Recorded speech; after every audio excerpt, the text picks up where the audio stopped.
A sweeping wave of funding cuts has sent education, research, media, and even public transit for a toss in the US. First up, scientific research.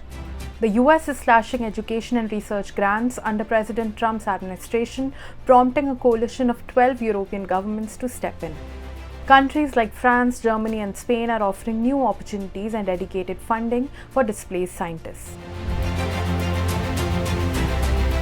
Columbia University was hit hard, losing $400 million in federal grants over allegations of anti-Semitic harassment on campus. The crackdown even led to an Indian PhD student self-deporting after her visa was revoked. University of Pennsylvania faces $175 million in funding cuts over policies allowing transgender athletes to compete. Meanwhile, Trump's administration is cutting funding to the US Agency for Global Media, the organization behind Voice of America and Radio Free Asia. The result? Staff placed on leave, broadcasts halted, and authoritarian regimes cheering. China's state-run media is celebrating, calling this a victory against Western propaganda.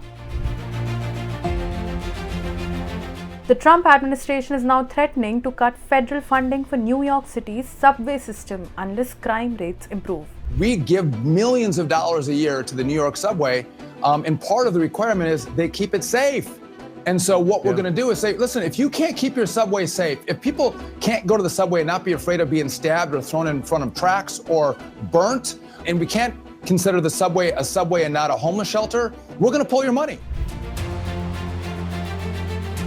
And it doesn't stop there. Trump's latest executive order also slashes funding for public libraries, homelessness programs, and minority business support.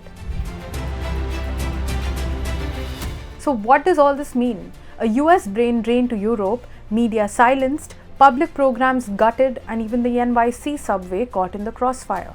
The question now is, how far will these cuts go and who will be next? Stay tuned as we continue tracking the impact of these drastic cuts.